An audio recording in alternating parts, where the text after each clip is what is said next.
Under section 360 CrPC பொறுத்தவரை under section 360 and 361 இந்த இரண்டு சட்ட பிரிவுகளையும் social and economic offenses only in very rare and exceptional cases. The provisions of section 360 and 361 are to be applied to social and economic offenses only. சமூக மற்றும் பொருளாதார குற்றங்களுக்கு மட்டுமே இவற்றை நாம் பயன்படுத்தி வருகிறோம். Jit Singh versus state of Punjab. Jit Singh, J-I-T. Jit Singh versus State of Punjab, 1979. Jit Singh versus State of Punjab, 1979. Punjab Law Report, page number 544. Punjab and Haryana High Court. நீங்க 360 சிஆர்பிசியை எந்த நோக்கத்திற்காக பயன்படுத்துகிறீர்கள்? இது ஒரு क्वेश्चन. சோசியோ எகனாமிக் ஆஃபென்சஸாக இருக்கும் பட்சத்தில் இன் rare exceptional cases மட்டும் இந்த 360 நாம் பயன்படுத்துகிறோம். அதை போலவே அண்டர் செக்ஷன் 361 நாம் அவ்வாறுதான் பயன்படுத்துகிறோம். Jit Singh versus state of Punjab. இந்த கேள்வி கண்டிப்பாக கேட்பாங்க. சிஆர்பிசில அண்டர் செக்ஷன் 360 எந்த நோக்கங்களுக்காக பயன்படுத்தப்படுகிறது? கண்டிப்பாக இந்த கேள்வி கேட்பாங்க. We are moving on under section 361. அதை போலவே இந்த 360 பொறுத்தவரை 409 ஐபிசிக்கு இது பொருந்தாது. இந்த 360 பொறுத்தவரை 409 ஐபிசிக்கு இது பொருந்தாது. இப்போ 403 and 406 நமக்கு தெரிந்த ஒரு சட்டப்பிரிவு. 403 பொறுத்தவரை ஒரு சொத்தை நேர்மையற்ற முறையில் கையாடல் செய்தல், dishonest misappropriation of property. அதற்கு 2 ஆண்டுகள் சிறை தண்டனை அல்லது அபராதம் அல்லது இரண்டும் சேர்த்து விதிக்கப்படும். 404 பொறுத்தவரை இறந்து போன ஒரு நபரிடம் இருந்த பொருளை நேர்மையற்ற முறையில் ஒரு டெட் பாடி இருந்து திருடுறது, 3 ஆண்டுகள் சிறை தண்டனை அல்லது அபராதம். அண்டர் செக்ஷன் 405 நம்பிக்கை மோசடி, breach of trust. Under section 406 குற்றமுறு நம்பிக்கை மோசடி குற்றத்திற்கான தண்டனை, punishment for criminal breach of trust, 3 ஆண்டுகள் வரை சிறை தண்டனை. 407 கொண்டு செல்பவர் முதலியவர்களால் செய்யப்படும் நம்பிக்கை மோசடி குற்றம். ஒரு கார்கோல ஒரு பொருளை கொடுத்து அனுப்புறோம், அந்த வண்டியோட அவர் தலைமறைவாயிட்டாரு, அல்லது ஒரு நபர்கிட்ட ஒரு பொருளை பணத்தை கொடுத்து அனுப்புறோம், நீங்க போயிட்டு இந்த கம்பெனில அந்த பணத்தை கட்டிட்டு வாங்க அப்படின்னு சொல்றோம், அவர் அந்த பணத்தோட தலைமறைவாயிடுறாரு. இப்போ 407 7 ஆண்டுகள் வரை சிறை தண்டனை. 408 நம்முடைய கிளர்க் அவர் நம்பிக்கை மோசடி பண்றாங்க, எழுத்தர் அல்லது பணியாளரால் செய்யப்படும் நம்பிக்கை மோசடி குற்றம், அவர்களுக்கு 7 ஆண்டு காலம் சிறை தண்டனை. 409 பொது ஊழியரால் அல்லது ஒரு பேங்கர் வங்கியரால் அல்லது முகவரால் செய்யப்படும் நம்பிக்கை மோசடி குற்றம், ஆயுள் சிறை தண்டனை அல்லது 10 ஆண்டுகள் சிறை தண்டனை. ஒரு பேங்க் ஆபீசர் ஒரு நம்பிக்கை மோசடி பண்ணிட்டாரு, பேங்க்ல ஒர்க் பண்ணிட்டு இருக்காரு, ஆனா பேங்க் பணத்தை எடுத்து கையாடல் பண்ணிட்டாரு. இப்ப கவர்மெண்ட் ட்ரெஷர்ல இருக்காங்க, இஎஸ்ஐ பிஎஃப் ஃபண்டை எடுத்து கையாடல் பண்ணிடுவாங்க. பப்ளிக் சர்வெண்ட் அல்ல, criminal breach of trust by public servant or by banker or merchant or agent. ஒரு வணிகரோ, ஒரு முகவரோ, அல்லது பொது ஊழியரோ, அல்லது ஒரு வங்கி பணியாளரோ, இவர்களால் செய்யப்படக்கூடிய குற்றம் 409. இப்ப 409க்கு அண்டர் செக்ஷன் 360 அப்ளிகபிள் ஆகுமா ஆகாதா? ஐபிசி அண்டர் செக்ஷன் 409 ஒரு பேங்க்ல வேலை செய்யக்கூடிய ஒரு நபர் வந்து கையாடல் பண்ணிட்டாரு, அல்லது ஒரு ஏஜென்ட் பண்ணிட்டாரு, அல்லது ஒரு பப்ளிக் சர்வெண்ட் பண்ணிட்டாரு. பப்ளிக் சர்வெண்ட்னா இந்த ட்ரெஷர்ல இருந்து பணத்தை கையாடல் பண்ணிடுவாங்க. அவர்களுக்கு இந்த 409 ஐபிசில கேஸ் போடுவாங்க. 360 ஐபி சிஆர்பிசி பொருந்தும் அவர்களுக்கு. 360 சிஆர்பிசி எதை பற்றி பேசுகிறது? ஒரு நபர் ஒரு குற்றத்தை செய்து விட்டால் அதில் முதல் தடவையாக அந்த குற்றத்தினுடைய சூழ்நிலைகள், வயது 21 வயசு. அப்ப அந்த நபரை என்ன செய்யலாம்? மன்னித்து விடுதலை செய்யலாம். 21 வயசுக்கு மேற்பட்ட ஒரு நபர் முதல் முறையாக ஒரு குற்றத்தை செய்து விட்டார், சந்தர்ப்ப சூழ்நிலை அந்த மாதிரி அமைந்து விட்டது. எனவே இவற்றை கருத்தில் கொண்டு அந்த நபரை நாம் விடுதலை செய்வது, கண்காணிப்பின் பேரில் விடுதலை செய்யலாம், ஆஃப்டர் கேர், அட்மானிஷன் பேரில் விடுதலை செய்யலாம். இதுவெல்லாம் ப்ரொபேஷன் ஆஃப் அஃபெண்டர்ஸ் ஆக்ட்ல சொல்லப்பட்டிருக்கின்ற விஷயம். 1945 வால்யூம் 2 MLJ பேஜ் நம்பர் 375. இதே கேஸ் லாஸ் வந்து 1946ல ரிப்போர்ட் ஆயிருக்கு. 1946 Madras weekly notes 85 criminal 31. 1945 volume 2 MLJ page number 375. இந்த வழக்குல தான் சொல்றாங்க 409 ஐபிசி வந்தாவே அவர்களை மன்னிக்க முடியாது. ஏனென்று சொன்னால் அவர் ஒரு பேங்கர், ஒரு மெர்ச்சன்ட், ஒரு ஏஜென்ட், ஒரு பப்ளிக் சர்வெண்ட். இவர்களால் செய்யப்படக்கூடிய குற்றம், அவர்கள் 21 வயதிற்கு மேற்பட்டு இருந்தாலும் பரவாயில்லை, அவர்கள் செய்த குற்றம் முதல் தடவையாக இருந்தாலும் பரவாயில்லை, அந்த குற்றத்தினுடைய சூழல் எப்படி இருந்தாலும் பரவாயில்லை, அவர்களை மன்னிக்க முடியாது. எனவே 360 சிஆர்பிசிக்கு 409 ஐபிசி பொருந்தாது. 1945 volume 2 MLJ page number 375 under section 361 ஒரு குறிப்பிட்ட வழக்குகளில் சிறப்பு காரணங்கள் பதிவு செய்யப்படுதல், special reasons to be recorded in certain cases.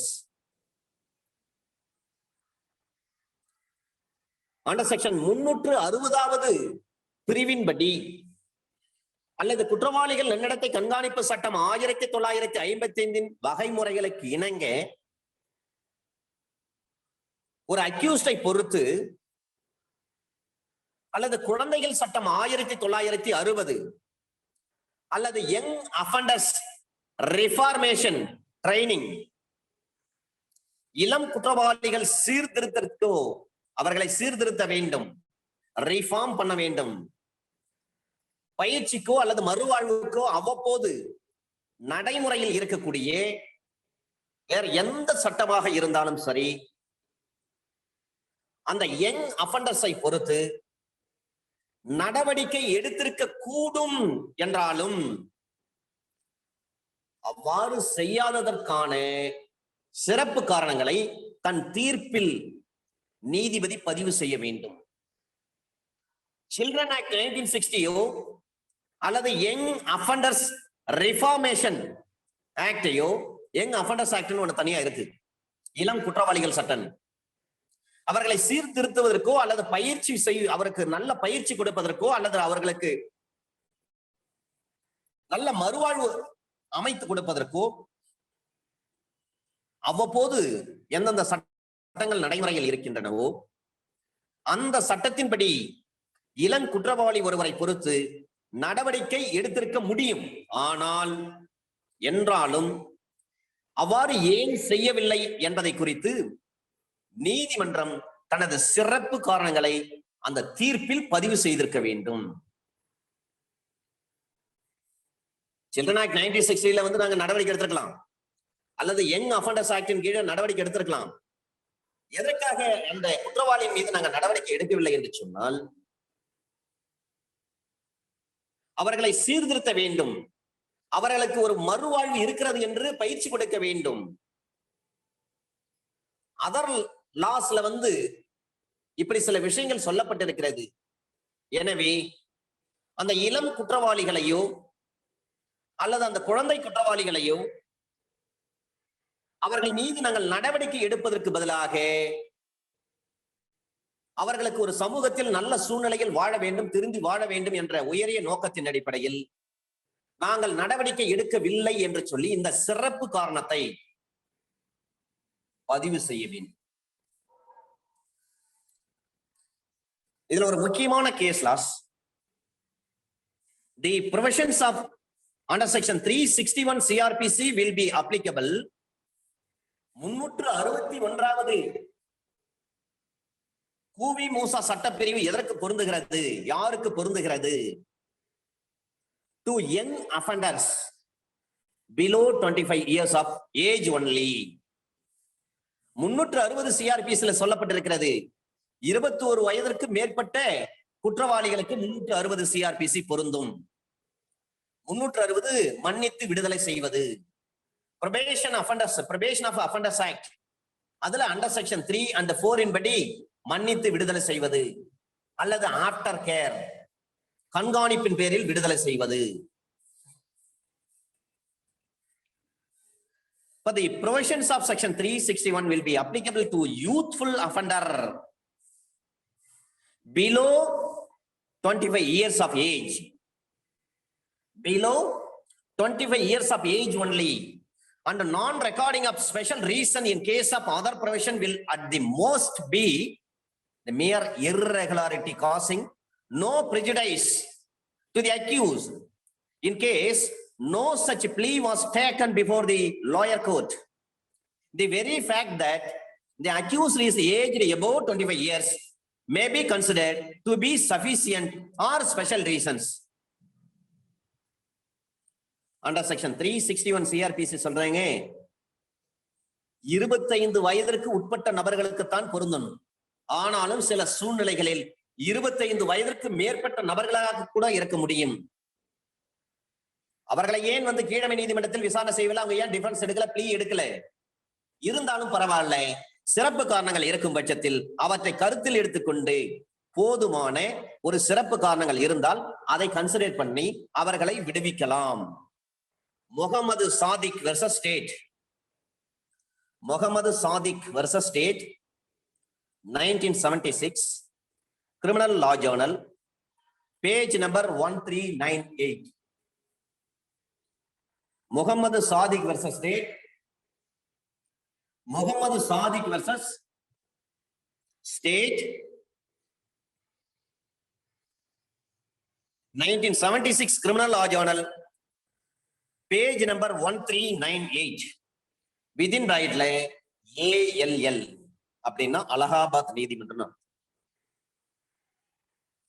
Under section 362 court not to alter judgment 362 நீதிமன்றம் தீர்ப்பை மாற்றுதல் கூடாது. தீர்ப்பு எழுதிட்டாங்கன்னா அதை மாத்தாதீங்க.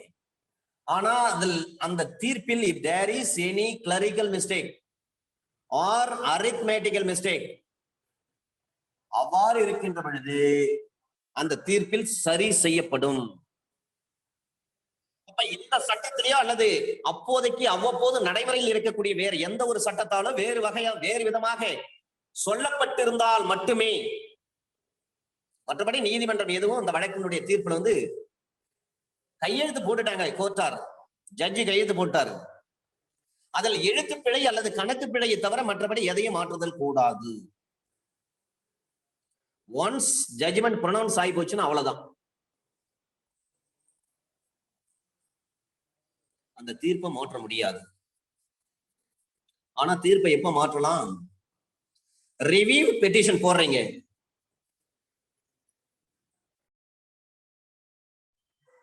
சிஆர்பிசில நீங்க ரிவ்யூ பெட்டிஷன் போடுகின்ற பொழுது எந்த நீதிமன்றம் தீர்ப்பு வழங்கியதோ அதே நீதிமன்றத்தில் தான் நம்ம வந்து ரிவ்யூ பெட்டிஷன் போட முடியும்.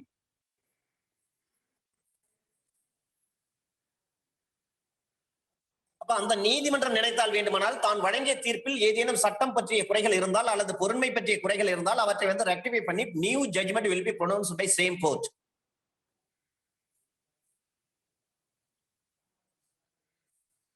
சிஆர்பிசில அண்டர் செக்ஷன் 362ல சொல்றாங்க நீதிமன்ற தீர்ப்பை மாற்றுதல் கூடாது.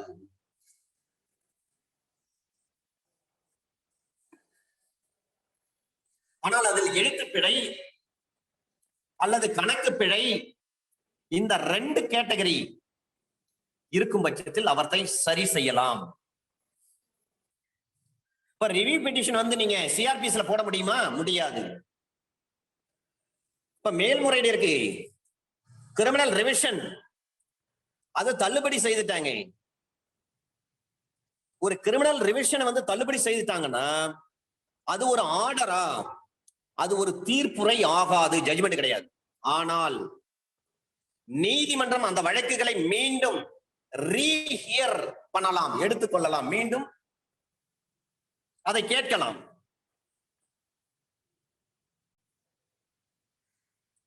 இது பழைய judgment. ILR 46 C60 Indian law reporter, ILR 46 C60 60. ஒரு அப்பீல் போடுறாங்க, அப்பீல் தள்ளுபடி பண்ணிட்டாங்கன்னா ஒன்னும் பிரச்சனை இல்லை, அது வந்து ஜட்ஜ்மெண்ட் கிடையாது.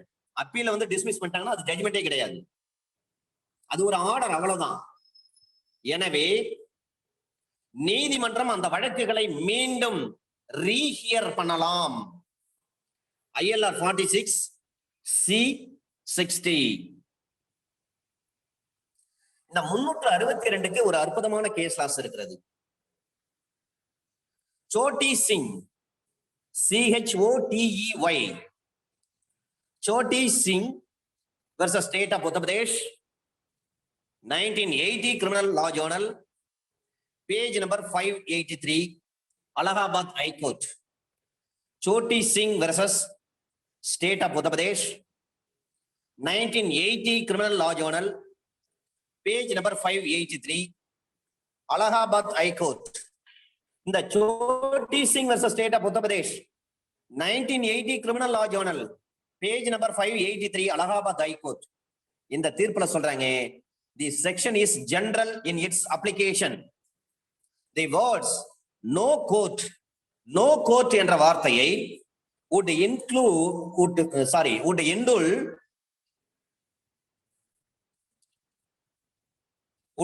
include all courts and apply in respect of all judgments, whether of the trial courts or of the appellate courts. State of Orissa, Chandar Agarwala,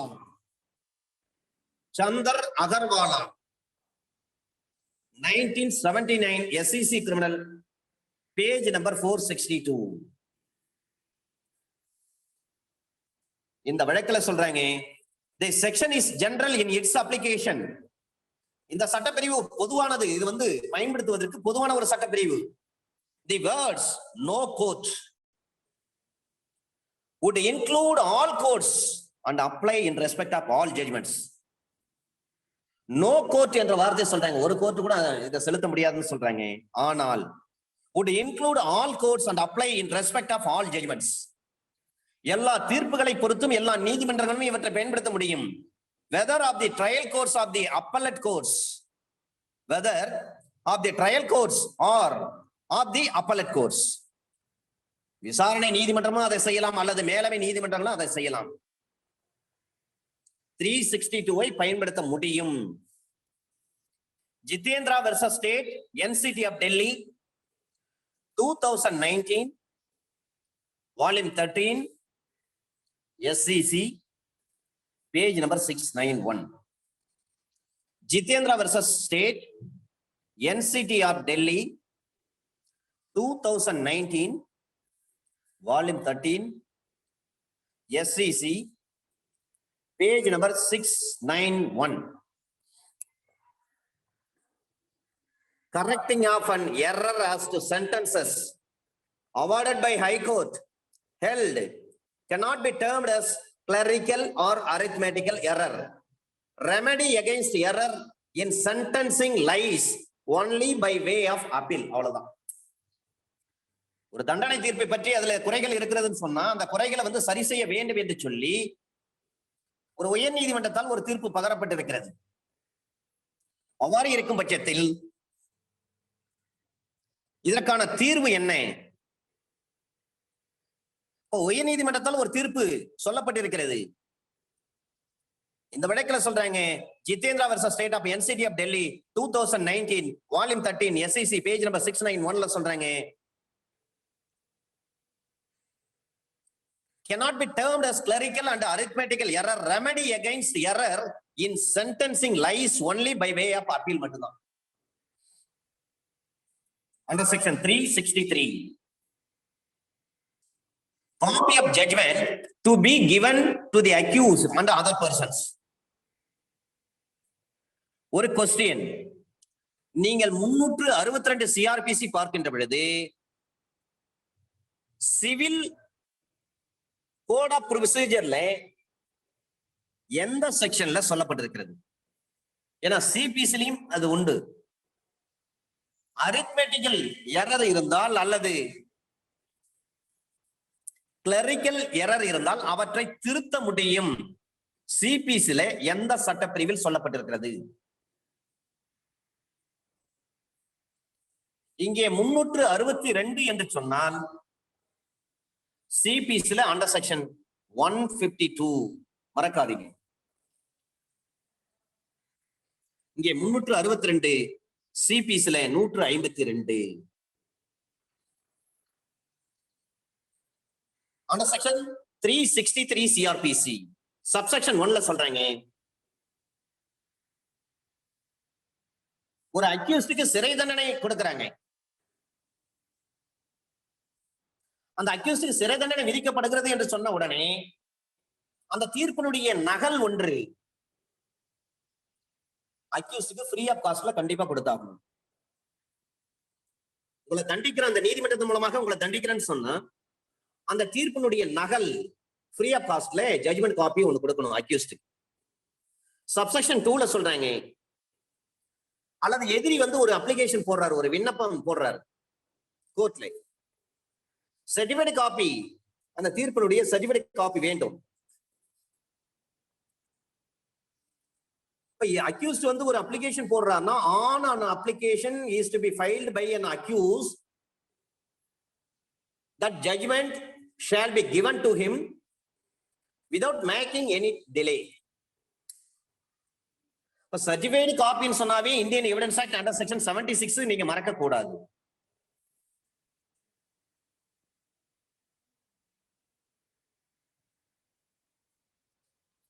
அந்த தீர்ப்பு எதிரியால் மேல்முறையீடு செய்யத்தக்கதாக இருக்கும் பட்சத்தில்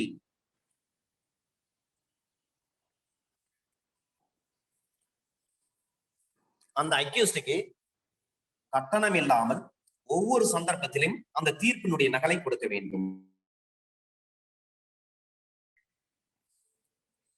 அண்டர் செக்ஷன் 363 சப்செக்ஷன் 1ல சொல்றாங்க, ஒரு அக்யூஸ்டுக்கு தண்டனை தீர்ப்பு கொடுத்துட்டாங்கன்னா உடனே அந்த தீர்ப்பினுடைய நகலை வந்து இலவசமாக அவருக்கு கொடுக்க வேண்டும்.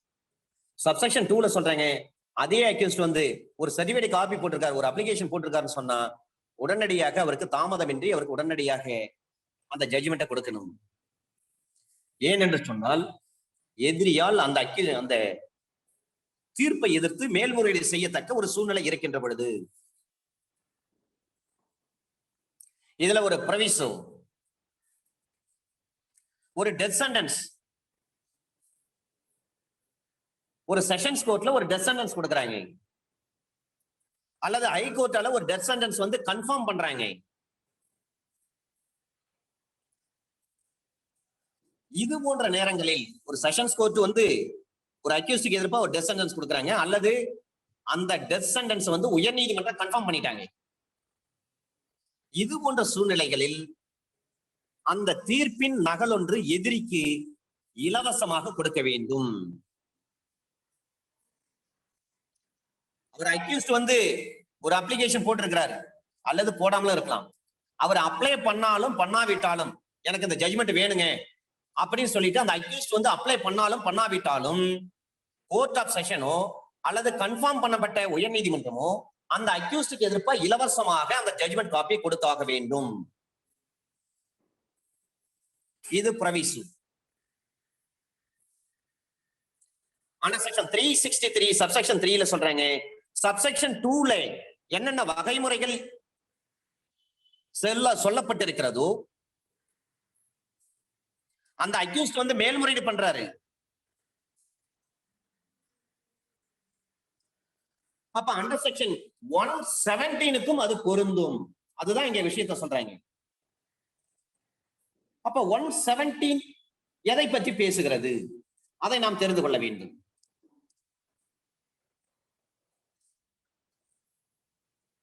குற்றவியல் நடைமுறை சட்டம் பிரிவு 117 ஜாமீன் தருமாறு கட்டளை பிறப்பித்தல், ஆர்டர் டு கிவ் செக்யூரிட்டி.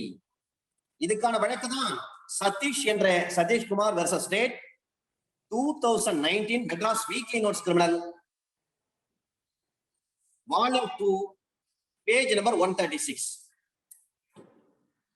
இந்த 117 சிஆர்பிசிக்கு ஒரு கைட்லைன் கொடுத்த வழக்கு தான் 117 சிஆர்பிசி. என்ன சொல்றாங்க? Under section 117 of CRPC, order to give security, ஜாமீன் தருமாறு கட்டளை பிறப்பித்தல். இப்ப ஜாமீன் தருவதற்கு 9 விஷயங்களை ஃபாலோ பண்ணுங்க, கைட்லைன்ஸ் கொடுத்திருக்காங்க 117 சிஆர்பிசிக்கு. அந்த வழக்கு தான் Satishkumar versus state 2019 Madras weekly notes criminal page number 136. இதுல 9 பாயிண்ட்ஸ் கொடுத்திருக்காங்க சார். லேட்டஸ்ட் ஜட்ஜ்மெண்ட் இது. அப்ப 117க்கு பொருந்துமானா 117க்கும் பொருந்தும். ஜாமீன் கொடுங்க அப்படின்னு சொல்லி ஒரு ஆர்டர் போடுறாங்கன்னா அது பொருந்தும். அது அப்பீலா இருக்கட்டும், எது வேண்டுமானாலும் இருக்கட்டும்.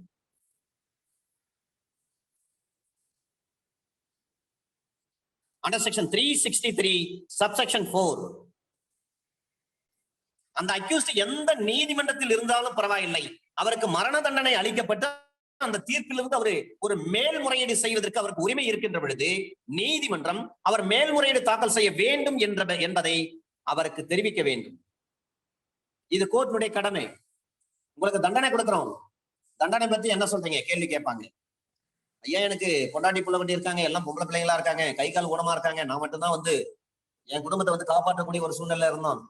ஏதே சில சூழ்நிலை காரணமா வந்து இந்த தப்பு பண்ணிட்டாங்க, ஐயா எனக்கு தண்டனை குறைச்சு கொடுங்க அப்படின்னு அக்யூஸ்ட் வந்து கடைசி நேரத்துல நீதிமன்றத்துல கோர்ட்டார் கிட்ட கேட்பாங்க. அப்ப கோர்ட்டார் என்ன பண்ணுவாங்க? அவங்க ஆயுள் தண்டனை கொடுக்கணும்னு நினைச்சிருப்பாங்க. இந்த வழக்கின் சந்தர்ப்ப சூழ்நிலை, நீதிமன்றத்துல வந்து அந்த அக்யூஸ்ட் நடந்து கொண்ட முறை, இவற்றை எல்லாம் கருத்தில் கொண்டு ஆயுள் தண்டனை கொடுக்க வேண்டிய ஒரு நபருக்கு சரி 10 வருஷம் கொடுக்கலான்ட்டு தனது முடிவை மாற்றிக்கொள்ளலாம். இதையெல்லாம் நீதிமன்றத்தில் நடக்கும், நம்ம ட்ரையல் பாக்குறப்ப தெரியும். அண்டர் செக்ஷன் 363 சப்செக்ஷன் 4ல சொல்றாங்க, ஒரு அக்யூஸ்டுக்கு வந்து ஒரு கேபிட்டல் பனிஷ்மெண்ட் கொடுத்துட்டாங்கன்னு சொன்னா அந்த தீர்ப்பிலிருந்து அவர் வந்து மேல்முறையீடு செய்வதற்கு அவருக்கு உரிமை இருக்கிறது. தீர்ப்பு சொல்லப்பட்ட பிறகு கோர்ட் வந்து இந்த வார்த்தையை பயன்படுத்தணும். உங்களுக்கு இந்த நீதிமன்றம் தண்டனை விதிக்கிறது, மரண தண்டனை விதிக்கிறது, அதே சமயத்தில் இந்த தண்டனையை எதிர்த்து நீங்கள் மேல்முறையீடு செய்வதற்கு உங்களுக்கு சட்டப்படி உரிமை இருக்கிறது என்று சொல்லி தீர்ப்பை பகருகின்ற, தீர்ப்பை சொல்லுகின்ற அந்த நீதிமன்றம் அந்த அக்யூஸ்டுக்கு அதே நேரத்தில் சொல்ல வேண்டும், அந்த அக்யூஸ்டுக்கு எடுத்துரைக்க வேண்டும். நாங்க உங்களுக்கு வந்து கேபிட்டல் பனிஷ்மெண்ட் கொடுக்குறோம், ஆனாலும் நீங்க வந்து இந்த தண்டனையை எதிர்த்து நீங்கள் வந்து உயர்நீதிமன்றத்தில் நீங்க அப்பீல் போகலாம்னு சொல்லணும். அண்டர் செக்ஷன் 363 சப்செக்ஷன் 5ல சொல்றாங்க, சப்செக்ஷன் 2வின் படி அல்லது வேறு விதமாக ஒரு மனு தாக்கல் செய்திருந்தால் மட்டுமே. சப்செக்ஷன் 2ல என்ன சொல்றாங்க? அக்யூஸ்டே ஒரு அப்ளிகேஷன் போடுறாரு, எனக்கு சர்டிபிகேட் காப்பீஸ் கொடுங்க, எனக்கு ஜட்ஜ்மெண்ட் அப்படின்னு சொல்றாரு. அப்ப நீதிமன்றம் என்ன பண்ணுவாங்க? without making any delay, the court should be given the copy of judgment to the accused. அது எப்படி இருக்கும்? ஃப்ரீ ஆஃப் காஸ்ட்ல இருக்கும். இதான் சப்செக்ஷன் 2ல சொல்றாங்க. அந்த சப்செக்ஷன் 2ல என்னென்ன விஷயங்கள் சொல்லப்பட்டிருக்கிறதோ அல்லது வேறு விதமாக சொல்லப்பட்டிருந்தால் மட்டுமே ஒரு கிரிமினல் கோர்ட்டால் பிறப்பிக்கப்பட்டிருக்கக்கூடிய ஒரு தீர்ப்பு அல்லது ஒரு ஆர்டர், அதனால் பாதிக்கப்பட்ட யாராக இருந்தாலும் இதன்படி ஒரு விண்ணப்பத்தின் பேரில் ஒரு அப்ளிகேஷன் போடுறாரு. அந்த அப்ளிகேஷன்ல எவ்வளவு நீங்க காப்பீஸ் ஸ்டாம்ப்ஸ் கட்டணும், இந்த காப்பீஸ்க்கு ஈச் அண்ட் எவரி பேஜுக்கு இவ்வளவு ரூபாய் ஸ்டாம்ப்ஸ் வருது அப்படின்னு சொல்றாங்க.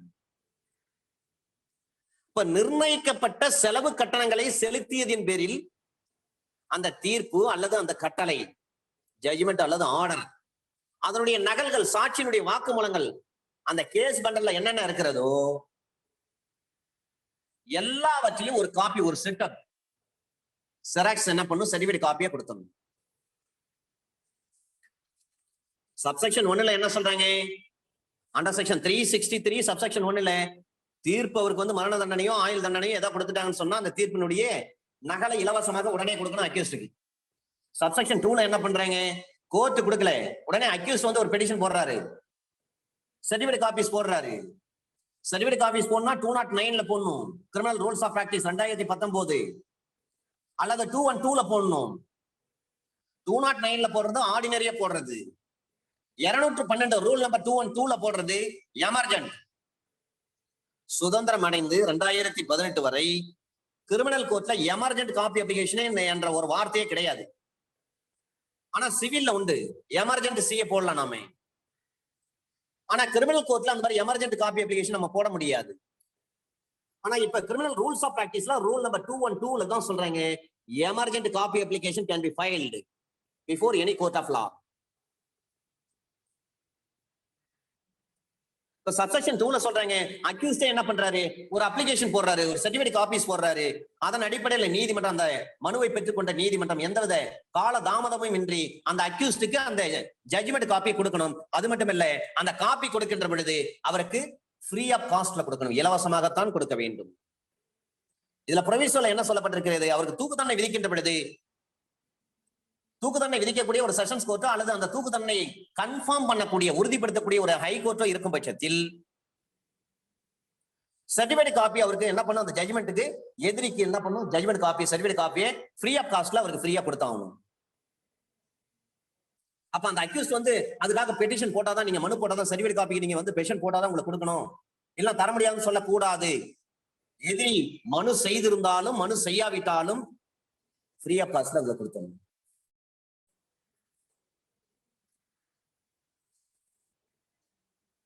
சப்செக்ஷன் 3ல என்ன சொல்றாங்க? அண்டர் செக்ஷன் 117 சிஆர்பிசியின் படி பிறப்பிக்கப்படக்கூடிய ஒவ்வொரு ஆர்டருக்கும் இது பொருந்தும். 117 எதை பற்றி பேசுகிறது? டு கிவ் செக்யூரிட்டி, பெயில், பிணையம் வழங்குவது பற்றி 9 பாயிண்ட் சொல்றாங்க. சதீஷ் என்ற சதீஷ்குமார் வழக்குல 9 பாயிண்ட் சொல்றாங்க, கைட்லைன் சொல்லப்பட்டிருக்கிறது. சப்செக்ஷன் 4 என்ன சொல்றாங்க?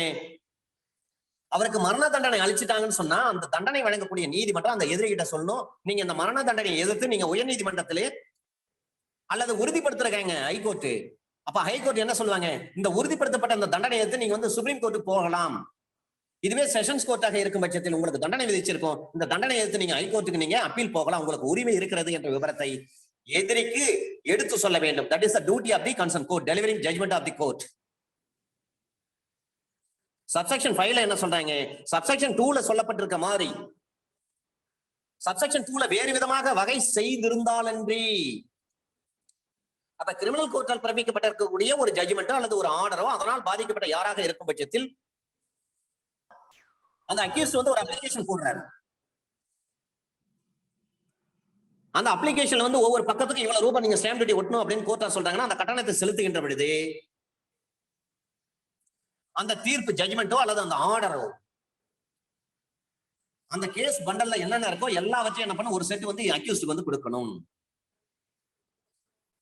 இதான் சப்செக்ஷன் 5. இதுல ஒரு ப்ரொவிஷன் சொல்லப்பட்டிருக்கிறது. அந்த நீதிமன்றத்துக்கு ஏதாவது சிறப்பு காரணங்கள் இருக்கும் பட்சத்தில், அல்லது நீதிமன்றம் இது ஸ்பெஷல் ரீசன்ஸ் இருக்குது, இதனால வந்து நீதிமன்றம் திருப்தி அடையும் பட்சத்தில் அந்த செய்திகளை, அந்த கேஸ் பண்டலை எதிரிக்கு கட்டணமின்றி வழங்க வேண்டும். ஸ்பெஷல் ரீசன்ஸ் இருக்கும் பட்சத்தில் court may, if it thinks fit for some special reason, give it to him free of cost. சிறப்பு காரணங்கள் இருந்துச்சுன்னா அவர் வந்து பணமே கட்ட தேவையில்லை. ஒவ்வொரு பேஜுக்கும் ஒரு பக்கத்துக்கு ₹1 அல்லது ₹2 நீதிமன்ற வில்லை ஒட்ட வேண்டிய அவசியம் கிடையாது. நீதிமன்ற வில்லை, கோர்ட் ஸ்டாம்ப், நீதிமன்ற வில்லை ஒட்ட வேண்டிய அவசியம் கிடையாது. சிறப்பு காரணம் இருந்தால் அந்த அக்யூஸ்டுக்கு ஃப்ரீ ஆஃப் காஸ்ட்ல நீங்க ஜட்மெண்ட் காப்பி கொடுத்துருங்க. சப்செக்ஷன் 6ல சொல்றாங்க, ஒரு தீர்ப்பு அல்லது கட்டளையால் பாதிக்கப்படாத யாராக இருந்தாலும் சரி, அவங்களுக்கு அந்த ஜட்மெண்ட் காப்பி வேணும். சில பேர் வந்து அந்த கேஸ்ல இருந்து விடுதலை பண்ணிடுவாங்க. விடுதலை பண்ணிட்டா என்ன பண்ணுவாங்க, நம்ம சிஏ போட்டு வாங்கணும். ஒரு சிலங்க என்ன பண்ணுவாங்கன்னா, இந்த கேஸ் வந்து இவனுக்கு தண்டனை கொடுக்குறாங்களா இல்லையா, பக்கத்து வீட்டுக்காரன் எதிரியா இருப்பான். இந்த அக்யூஸ்டுக்கு எதிரியா யாராவது இருப்பாங்க. இவருக்கு தண்டனை கொடுத்தாலும் பரவாயில்ல, தண்டனை கொடுத்த பிறகு என்ன பண்ணுவாங்கன்னா, அவங்களுக்கே தெரியாம ஒரு சிஏ போடுவாங்க. சிஏ போட்டு அவர் கவர்மெண்ட்ல, அக்யூஸ்ட் வந்து கவர்மெண்ட்ல வேலை செய்கின்ற பொழுது அந்த சர்டிபிகேட் காப்பீஸை இணைத்து ஒரு கவரிங் லெட்டர் எழுதுவார். உங்க டிபார்ட்மெண்ட்ல கலெக்டரேட்ல இந்த பதவியில ஒர்க் பண்ணக்கூடிய இந்த நபர் வந்து இந்த கிரைம் நம்பர்ல அஃபென்ஸ் பண்ணிட்டாரு, இந்த நீதிமன்றம் அவருக்கு தண்டனை கொடுத்துட்டாங்க. அப்ப அரசு ஊழியரா இருக்கிறவர் வந்து ஒரு குற்ற வழக்குல வந்து ஈடுபட்டு இருக்க கூடாது, அதையும் மீறி இவர் ஈடுபட்டுட்டாரு, இவரை வந்து நீதிமன்றம் வந்து தண்டிச்சிருக்காங்க, எனவே இவரை நிரந்தரமா அரசு பணியிலிருந்து நீக்குங்க, டெர்மினேட் பண்ணுங்க அப்படின்னு சில நல்ல உள்ளம் படைத்தவங்க என்ன பண்ணுவாங்க, இந்த மாதிரி வேலையெல்லாம் பார்ப்பாங்க. ஒரு சிலங்க அந்த மாதிரி இருக்கிறாங்க. பாவம், அவர் வந்து ஏற்கனவே ஒரு கேஸ், அவர் கவர்மெண்ட் ஸ்டாஃபா இருப்பாரு, அவர் மேல ஒரு கேஸ் போட்டுருப்பாங்க, கோர்ட் வந்து அவர் கன்விக்ஷன் பண்ணிருக்கு. அவருக்கு இருக்கிற ஒரே ஒரு வாழ்வாதாரம் பாத்தீங்கன்னா அந்த அரசாங்க உத்தியோகம் தான், அரசு பணி தான்.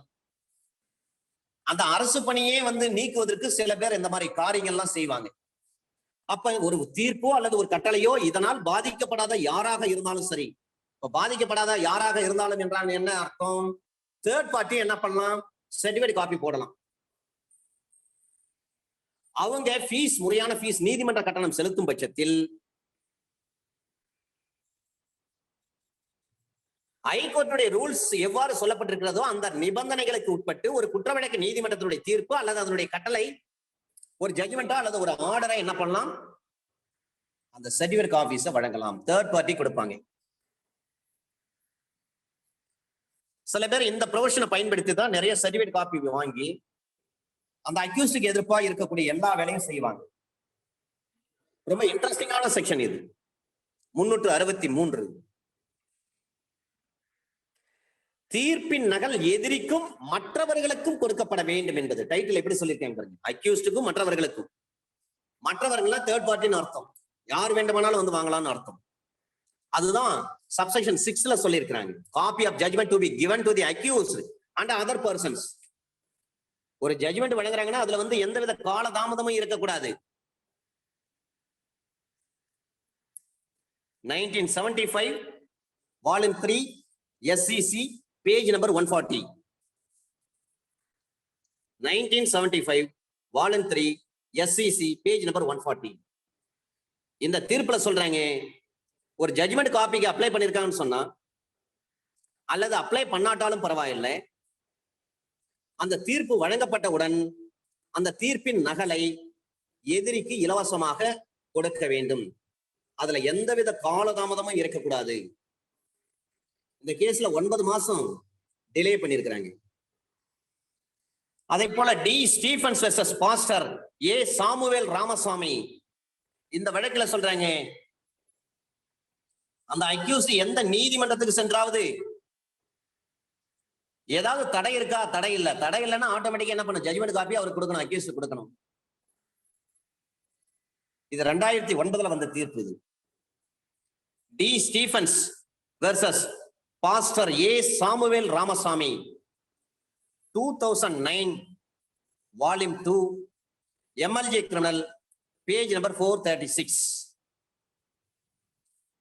D. Stephens versus Pastor A. Samuel Ramasamy, 2009, Volume 2, MLJ Criminal, page number 436.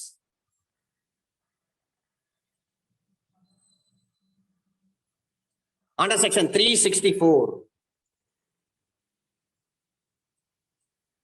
தீர்ப்பு எப்பொழுதும் மொழிபெயர்க்கப்பட வேண்டும் என்பதை பற்றியான ஒரு சட்டப்பிரிவு. Judgment when to be translated. ஒரு ஜட்ஜ்மெண்ட் கொடுக்கறாங்க, அந்த ஜட்ஜ்மெண்ட் நீதிமன்ற மொழியில் இல்லாத பட்சத்தில் இதை எனக்கு டிரான்ஸ்லேட் பண்ணி கொடுங்க அப்படின்னு சொல்லி கேட்கலாம். இது சாதாரண ஒரு சட்டப்பிரிவு. நீதிமன்ற மொழினா அண்டர் செக்ஷன் 272 CRPC. ஒரு மாநிலத்தில் இருக்கக்கூடிய உயர் நீதிமன்றத்தின் கீழே அமைந்திருக்கக்கூடிய அனைத்து கீழமை நீதிமன்றங்களும் அந்த கீழமை நீதிமன்றங்களில் அனுமதிக்கப்பட்ட மொழியாக அந்த மாநில மக்களால் பேசக்கூடிய மொழி. இதுதான் லோயர் கோர்ட் பயன்படுத்த முடியும். இதுவே ஹைகோர்ட் சுப்ரீம் கோர்ட் சொன்னா under article 348 of constitution of India 1915 படி உயர் நீதிமன்றம் அல்லது உச்ச நீதிமன்றத்தின் மூலமாக அங்கே இருக்கக்கூடிய பயன்படுத்தக்கூடிய ஒரு மொழி ஆங்கிலம். அண்டர் செக்ஷன் 364 CRPC சொல்றாங்க, நீதிமன்ற மொழியில் அந்த தீர்ப்பு இல்லாத பட்சத்தில் அதை நீதிமன்ற மொழியில் எங்களுக்கு டிரான்ஸ்லேட் பண்ணி கொடுங்கன்னு கேட்கலாம். Under section 365. Court of Session to send copy of findings and sentence to district magistrate.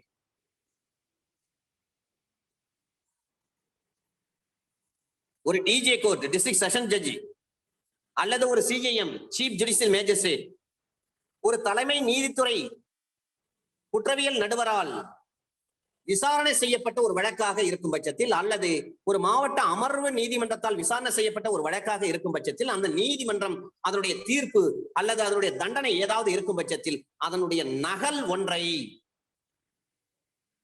District மேஜிஸ்ட்ரேட்டுக்கு அனுப்பி வைக்க வேண்டும். டிஸ்ட்ரிக்ட் மேஜிஸ்ட்ரேட் என்று சொன்னால் டிஸ்ட்ரிக்ட் கலெக்டர், அந்த மாவட்ட ஆட்சித்தலைவர் அந்த ஜூரிஸ்டிக்ஷன்ல இருக்கிறார். எந்த செஷன்ஸ் கோர்ட்டுடைய கண்ட்ரோலில் அந்த ஜூரிஸ்டிக்ஷனில் ஒரு கலெக்டர் இருக்கிறாரோ அவருக்கு அந்த ஜட்ஜ்மெண்ட் காப்பி ஒரு காப்பி அனுப்பணும். அது சிஜிஎம் கோர்ட்டா இருக்கலாம் அல்லது கோர்ட் ஆஃப் செஷனா இருக்கலாம்.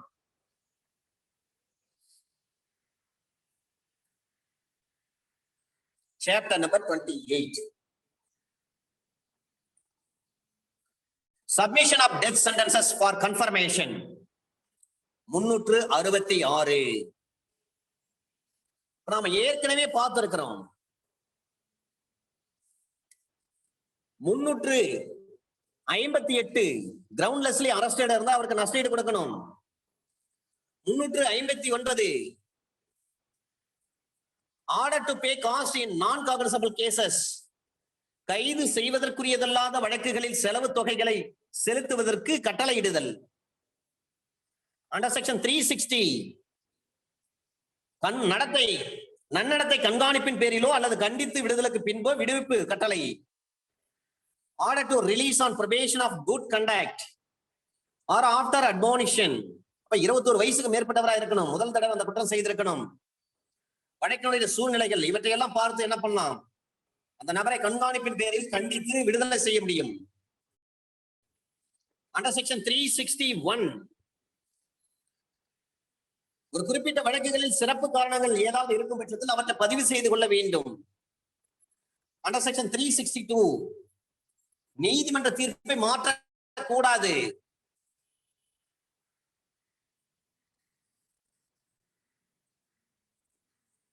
அதில் எழுத்து பிழை அல்லது கணக்கு பிழை இருக்கும் பட்சத்தில் if there is arithmetical error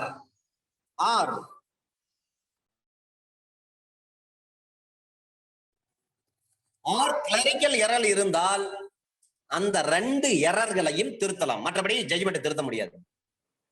362 CrPC சொல்வதைத்தான் சிபிசியில் under section 152 சொல்கிறது. 363 அந்த தீர்ப்பினுடைய நகலை எதிரிக்கும் மற்றவர்களுக்கும் கொடுக்க வேண்டும்.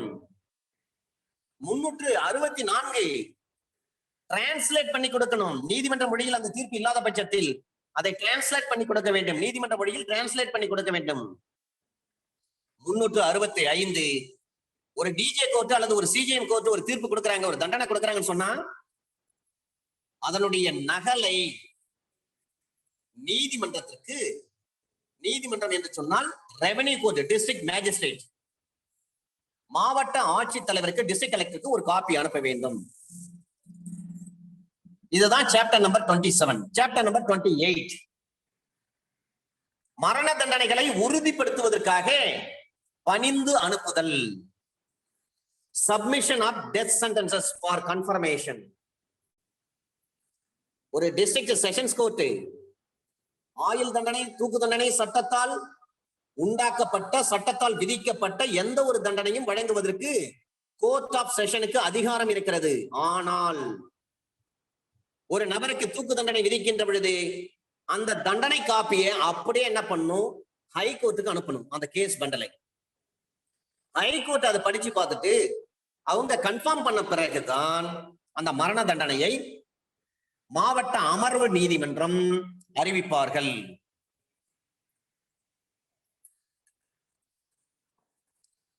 ஒரு மாவட்ட அமர்வு நீதிமன்றம் ஒரு மரண தண்டனை பிறப்பிக்கின்ற பொழுது அந்த நடவடிக்கையை உயர் நீதிமன்றத்திற்கு அனுப்ப வேண்டும். அது மட்டுமல்ல, அந்த மரண தண்டனை உயர் நீதிமன்றத்தால் உறுதிப்படுத்தப்படாத போது ஹைகோர்ட் கன்ஃபார்ம் பண்ணாதான் நீங்க எக்ஸிக்யூட் பண்ண முடியும். ஹைகோர்ட் கன்ஃபார்ம் பண்ணலாம், நீங்க மரண தண்டனை கொடுக்க முடியாது, வழங்க முடியாது. யாரு? District judge. ஹைகோர்ட் சரி, நீங்க சொல்வது சரி, உங்களால் பகரப்பட இருக்கக்கூடிய அந்த தண்டனை சரியானதுதான் என்று சொல்லி உயர் நீதிமன்றம் அதை உறுதிப்படுத்தினால் மட்டுமே டிஜே அந்த death sentence can be awarded. அவர் ப்ரொனவுன்ஸ் பண்ண முடியும். அப்ப ஹைகோர்ட் உறுதிப்படுத்தலனா மரண தண்டனையை டிஸ்ட்ரிக்ட் ஜட்ஜ் வழங்க முடியாது.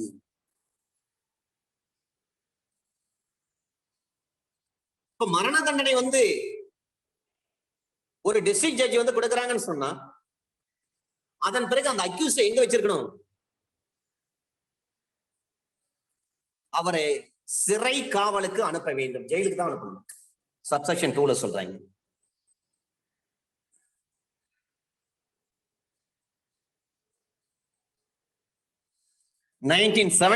Volume 3 1976 volume 3 SCC page number 629. 1976 volume 3 SCC page number 629. இந்த சட்டத்தின் கீழ் ஒரு அமர்வு நீதிமன்றம் வழங்கிய தீர்ப்பு சரியானதா என்பதை உயர் நீதிமன்றம் ஒன்று கண்டறிவதற்கு அந்த வழக்கின் சான்றுகள் அனைத்தையும் ஆய்வு செய்திடுவது அவசியமானதாகும். ஒரு டிஸ்ட்ரிக்ட் கோர்ட் ஒரு அக்யூஸ்ட் கேபிட்டல் பனிஷ்மெண்ட் வழங்குறாங்கன்னா கேஸ் பண்ணல அப்படியே என்ன பண்ணும்? ஹைகோர்ட்டுக்கு அனுப்பணும். எதுக்காக? For the purpose of confirmation, அதை உறுதிப்படுத்துவதற்கு. ஹைகோர்ட் அந்த கேஸ் பண்டல் எல்லாவற்றையும் படித்து பார்த்து ஆய்வு செய்து இது சரியானதுதான், டிஸ்ட்ரிக்ட் ஜட்ஜி கொடுக்கக்கூடிய இந்த தீர்ப்பு சரியானதுதான் என்று சொல்லி உயர் நீதிமன்றம் அவற்றை பரிசீலனை செய்ய வேண்டும். இது அவசியமா, அவசியம் இல்லாதா? கண்டிப்பா அவசியமானது. இதை சொன்ன விடைக்கு 1976 volume 3 SCC page number 629 under section 367.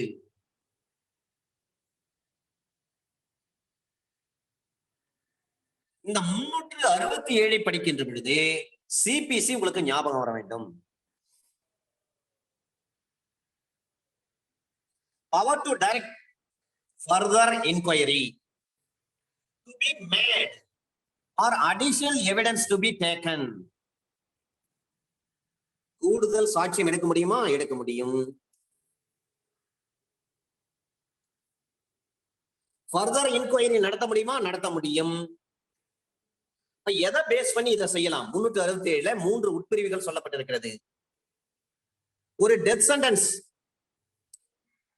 அத ஒரு டிஜே கோர்ட் கொடுக்குறாங்க. உடனே அந்த காப்பி எல்லாமே கேஸ் பண்டல நம்ம ஹை கோர்ட்டுக்கு அனுப்புறோம். ஹை கோர்ட் வந்து அவர் வந்து அக்யூஸ்ட் வந்து அவர் குற்றவாளியா இல்லையா, அவரை தண்டிக்கப்பட வேண்டுமா அல்லது நிரபராதியா என்று சொல்லி உயர் நீதிமன்றம் அவற்றை தெளிவுபடுத்தும். இப்ப பிரச்சனை எதுவாக இருந்தாலும் சரி, அது குறித்து மேற்கொண்டு விசாரணை செய்யப்பட வேண்டும் அல்லது மேற்கொண்டு சாட்சியம் ஏதாவது எடுக்கப்பட வேண்டும் அப்படின்னு ஒரு உயர் நீதிமன்றம் நினைக்கிறது. எனவே அது போன்ற சூழ்நிலையில் ஹைகோர்ட் என்ன பண்ணுவாங்கன்னா சூமோட்டோவை அவங்களே எடுத்துக்கலாம், அவர்களே விசாரணை செய்யலாம். அதே போல எவிடன்ஸ் அவங்களே எடுத்துக்கலாம். அப்படி இல்லைன்னு சொன்னா அந்த கேஸ் பண்டல என்ன பண்ணுவாங்க, ரிமாண்ட் பேக் பண்ணுவாங்க. அமர்வு நீதிமன்றத்தால் விசாரணை செய்யப்பட வேண்டும் என்று சொல்லி உத்தரவிடுவாங்க. அதுக்கு பேர் தான் ரிமாண்ட் பேக்.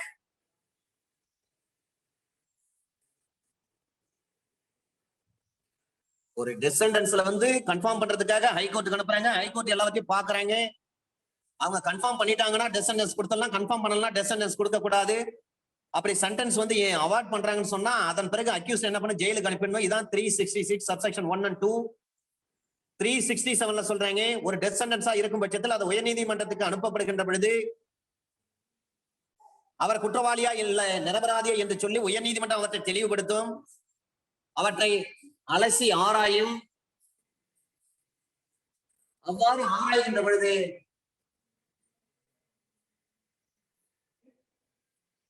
உயர்நீதிமன்றம் நினைத்தால் கூடுதல் சாட்சியம் எடுக்கலாம் அல்லது அந்த வழக்கை அவர்களே விசாரணைக்கு எடுத்துக்கலாம், மேற்கொண்டு ஃபர்தர் இன்கொயரி பண்ணலாம்.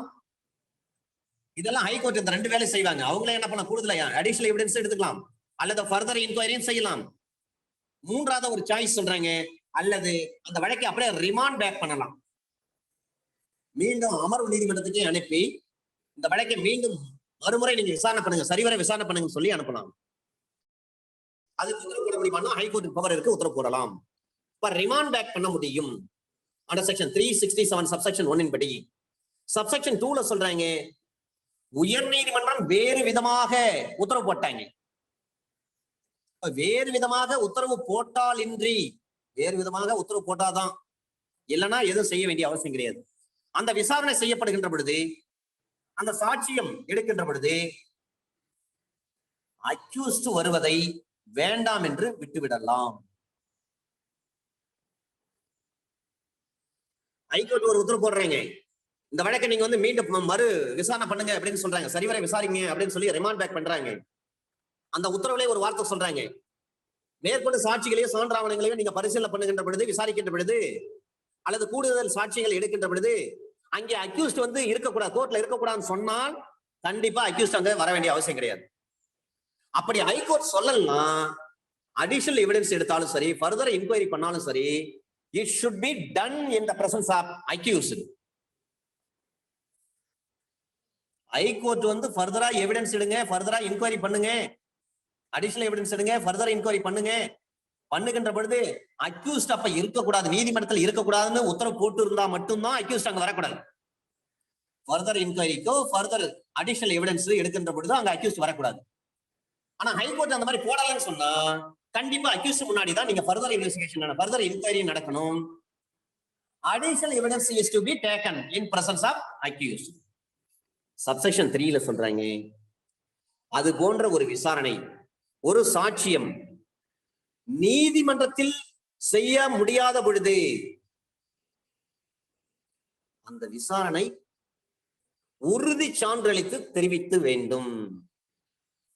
கன்ஃபார்ம் பண்ணி இதுதான் சொல்றாங்க. When the inquiry or evidence, if any, is not made or taken by the High Court, the result of such inquiry or evidence shall be certified to such court. உறுதி சான்றளிக்க வேண்டும். ஒரு விசாரணையோ அல்லது சாட்சியமோ உயர் நீதிமன்றத்தால் மேற்கொள்ளப்படாத போது இந்த வழக்குக்கு வந்து ஃபர்தர் என்கொயரி தேவையில்லை, அடிஷனல் எவிடன்ஸ் எடுக்க வேண்டிய அவசியம் கிடையாது அப்படின்னு சொல்லி நீதிமன்றம், உயர் நீதிமன்றம் நினைக்கும் பட்சத்தில் உயர் நீதிமன்றம் என்ன செய்வாங்கன்னா, அந்த விசாரணையை உறுதி செய்து, அந்த வழக்கை உறுதி செய்து ஒரு சர்டிபிகேட்டை இஷ்யூ பண்ணுவாங்க. அண்டர் செக்ஷன் 366க்கு ஒரு பெஸ்டான ஜட்ஜ்மெண்ட் இருக்கு. Union of India versus Sriharan. Union of India versus Sriharan 2016 volume 7 SCC page number 1. Under section 368, power of High Court to confirm sentence or annul conviction. தண்டனையை உறுதிப்படுத்த அல்லது தண்டனை தீர்ப்பை ரத்து செய்ய உயர் நீதிமன்றத்திற்குள்ள அதிகாரம். செஷன்ஸ் கோர்ட் வந்து டெசன்ஸ் கொடுத்துட்டாங்க. 366வது பிரிவுல என்ன பண்றாங்க, செஷன்ஸ் கோர்ட் வந்து ஹை கோர்ட்டுக்கு அனுப்புறாங்க, கன்ஃபார்ம் பண்ணி கொடுங்க அப்படின்னு சொல்லி. ஹை கோர்ட்டுக்கு என்னென்ன பவர் இருக்கு, அந்த தண்டனை கன்ஃபார்ம் பண்ணலாம், உறுதிப்படுத்தலாம், அல்லது அந்த தண்டனையை ரத்து செய்ய முடியும்.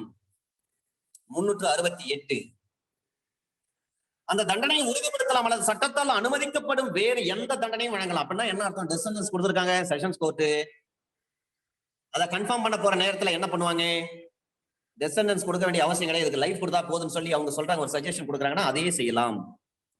அல்லது அந்த தண்டனை தீர்ப்பை ரத்து செய்து எந்த குற்றத்துக்காக அமர்வு நீதிமன்றம் அந்த எதிரியை தண்டித்திருக்க முடியுமோ, அந்த குற்றம் எதற்காகவும் சரி அவரை தண்டிக்கலாம்.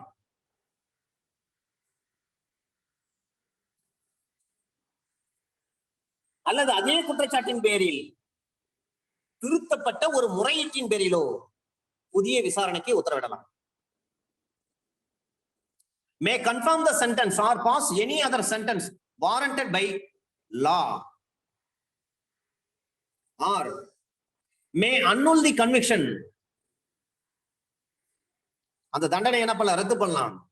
And convict the accused of any offenses of which the court of session might have convicted him, or order a new trial on the same, or an amended charge amend பண்ண சொல்லலாம், அல்லது நியூ ட்ரையல் நடத்த சொல்லலாம், அல்லது அந்த தண்டனையை ரத்து செய்ய சொல்லலாம்.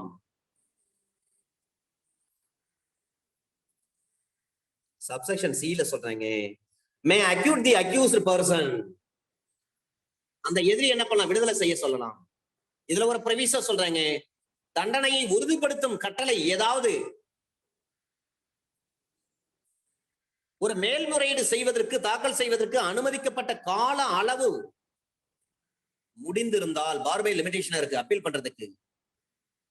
அப்ப அப்பீல் வந்து இன் டைம்ல வந்து அவர் வந்து அப்பீல் பண்ணிட்டாரு கன்விக்டட் பர்சன், அது வரலையும் அந்த தண்டனை என்ன பண்ணும், நிறுத்தி வைக்க வேண்டும், நிறைவேற்றக்கூடாது.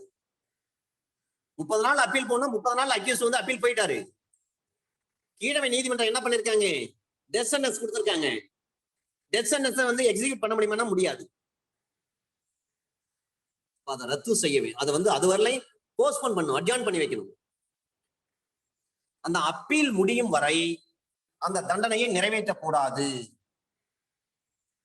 Provided that no order of confirmation shall be made under this section until the period allowed for preferring an appeal has expired, or if an appeal is presented within such period until such appeal is disposed of. Okay, thank you friends. என்ன ரெண்டு section சுருக்கமா பார்த்துட்டு முடிச்சிடலாம், ஏன்னா அந்த chapter முடிஞ்சிடும். Under section 369, confirmation or new sentence to be signed by 2 judges. ஒரு தண்டனையை உறுதிப்படுத்துவதற்கு அல்லது புதிய தண்டனையை விதிப்பதற்கு 2 நீதியரசர்கள் கையொப்பமிட வேண்டும் என்பது. கன்ஃபர்மேஷன் யார் பண்ணணுங்க, 2 ஜட்ஜ். அல்லது புதுசா ஒரு தண்டனை கொடுக்குறாங்க, to be signed by 2 judges.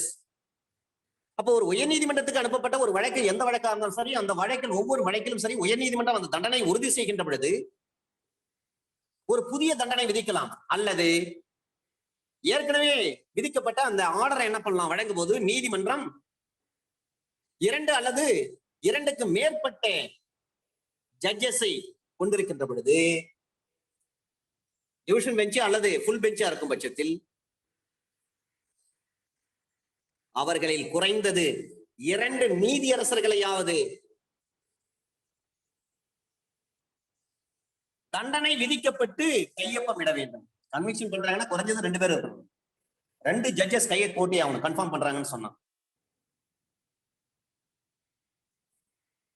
Under section 370 கருத்து வேறுபாடு ஏற்படும் சந்தர்ப்பத்தில் என்ன நடைமுறை?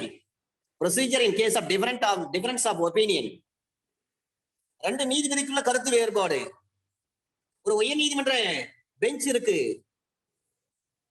அந்த பெஞ்ச் முன்னாடி இந்த கேஸ் வருது. அப்பொழுது 2 நீதிபதிகளுக்குள்ளாகவே கருத்து வேறுபாடு. அப்ப ஈக்குவல் ஜட்ஜஸ் இருக்கிறாங்க, சரி சமமாக இருக்கிறாங்க.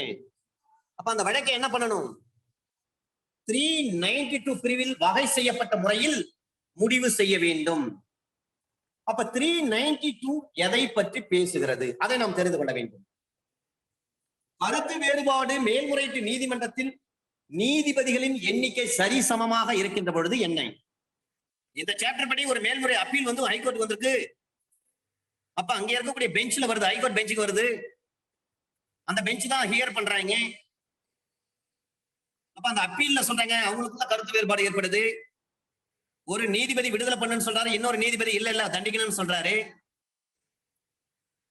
ஒரு நீதிமன்றத்தினுடைய அங்க இருக்கக்கூடிய மற்றொரு நீதிபதி முன்பாகத்தான் கையொப்பமிட வேண்டும், கன்ஃபார்ம் பண்ணணும். அப்ப அந்த நீதிபதி இதுக்கு பொருத்தமானதுன்னு நினைக்கும் கேள்விகளுக்கு பின்பு தன்னுடைய கருத்தை வந்து அவர் என்ன பண்ணணும்? டிக்ளேர் பண்ணணும். அந்த தீர்ப்பு அல்லது அந்த ஆர்டர், அந்த கருத்தை பிறகு இவர் சொல்றது அவரும் வந்து ஏத்துக்கொண்டார், ஒத்துக்கொண்டார், ஃபாலோ பண்றாரு அப்படின்னு இருக்கணும். இதே ஒரு ஃபுல் பெஞ்சா இருக்குது. அப்ப அந்த நீதிபதிகள் ஒருவர் அல்லது அந்த மேல்முறையீட்டு இந்த பிரிவின்படி ஒரு நீதிபதி முன்பாக கேஸ் வந்து லிஸ்ட் பண்ணிருக்காங்க. அந்த நீதிபதி கேட்கிறாரு, இன்னும் அதிக நீதிபதிகள் கொண்ட ஃபுல் பெஞ்ச் வேண்டும், இதை ரீஹியர் பண்ணணும் அப்படின்னு சொல்லி முடிவு செய்யலாம்னா தாராளமா செய்யலாம். ஏன்னா இங்க ஈக்குவலா இருக்கு. இதைத்தான் சொல்றாங்க அண்டர் செக்ஷன் 392 படி வகை செய்யப்பட்ட முறையில் முடிவு செய்யப்படுதல் வேண்டும். 392 என்ன சொல்றாங்க? ஈக்குவலா இருக்குன்னு சொல்லிட்டாவே ஃபுல் பெஞ்ச் அமைக்கணும்னு சொல்லி இந்த வழக்கில் நாங்க 2 பேரும் ஈக்குவலா இருக்கோம், வேற ஃபுல் பெஞ்ச் அமைங்க, அதிக நீதிபதிகள் 3 நீதிபதிகள் அல்லது 5 நீதிபதிகள் 7 நீதிபதிகள் கொண்ட ஒரு பெஞ்ச் அமைங்கன்னு சொல்லி அமைப்பதுதான் 392. ஏன்னா நீதி அரசர்களுக்கு இடையே வந்து கருத்து வேறுபாடு, எனவே ஃபுல் பெஞ்ச் அமைக்க வேண்டும். அண்டர் செக்ஷன் 371 தண்டனையை உறுதிப்படுத்துவதற்காக உயர்நீதிமன்றத்திற்கு அனுப்பப்பட்ட வழக்குகளில் என்ன நடைமுறை? Procedure in case submitted to high court for confirmation. ஒரு மரண தண்டனையை உறுதிப்படுத்துவதற்கு உயர்நீதிமன்றத்துக்கு ஒரு டிஸ்ட்ரிக்ட் கோர்ட் அனுப்பியிருக்கிறாங்க. அந்த வழக்கில் உயர்நீதிமன்றத்தில் இருக்கக்கூடிய உரிய ஆபீசர் அந்த நீதிமன்றத்தினுடைய உறுதிப்படுத்திய அந்த ஆர்டர் அல்லது வேறு ஏதாவது ஒரு ஆர்டர் போட்டிருக்காங்க. அதன் பிறகு தாமதமின்றி அந்த கட்டளையின் நகலொன்றை உயர்நீதிமன்றத்தில் முத்திரையிட்டு தம் அலுவல் முறை கையொப்பத்தை சான்றப்பமாக இட்டு அமர்வு நீதிமன்றத்துக்கு அனுப்பணும். கன்ஃபார்ம் பண்ணிட்டாங்கன்னு சொன்னா லேட் பண்ணாதீங்க. உடனே அந்த கன்ஃபர்மேஷன் ஆர்டர் என்ன பண்ணும்? ஜட்ஜ் கிட்ட கையெழுத்து வாங்கி சீல் போட்டு கோர்ட் ஆபீசர் என்ன பண்ணும்? அந்த டிஸ்ட்ரிக்ட் செஷன்ஸ் கோர்ட்டுக்கு அனுப்பிடணும். இந்த வழக்கு நீங்க தான் விசாரிச்சீங்க, நீங்க தூக்கு தண்டனை கொடுத்துருக்கீங்க, அந்த தூக்கு தண்டனை வந்து கன்ஃபார்ம் பண்றதுக்கு எங்க கிட்ட அனுப்புனீங்க, உயர் நீதிமன்றத்துக்கு அனுப்புனீங்க. உயர் நீதிமன்ற நீதிபதிகளாக்கி நாங்க அதை எல்லாம் சரிவர பரிசீலனை பண்ணோம், சான்றுகள், சான்று பொருட்கள், சாட்சியங்கள் எல்லாவற்றையும் பரிசீலனை பண்ணோம். பரிசீலனை பண்ணி பார்க்கின்ற பொழுது இது வந்து உங்களால் வழங்கப்பட்ட இந்த தீர்ப்பு சரியானதா இருக்கு, அந்த நபருக்கு தூக்கு தண்டனை வந்து நீங்கள் விதிப்பது சரியானதுதான், எனவே நாங்கள் வந்து உறுதிப்படுத்துகிறோம் அப்படின்னு சொல்லிட்டு ஒரு ஆர்டர் பாஸ் பண்றாங்க. உறுதிப்படுத்தல் ஆர்டர், கன்ஃபர்மேஷன் ஆர்டர் வந்து பாஸ் பண்றாங்கன்னா அந்த ஆர்டர்ல உயர்நீதிமன்றத்துடைய சீல் இருக்கணும், அந்த ஆபீசர்ஸுடைய கையெழுத்து இருக்கணும். அந்த உறுதிப்படுத்தும் அந்த சர்டிபிகேட், கன்ஃபர்மேஷன் சர்டிபிகேட் என்ன பண்ணணும்? எவ்வளவு சீக்கிரம் முடியுமோ அவ்வளவு சீக்கிரம் வந்து டிஸ்ட்ரிக்ட் கோர்ட்டுக்கு அனுப்பிடணும். இதுதான் அண்டர் செக்ஷன் 371.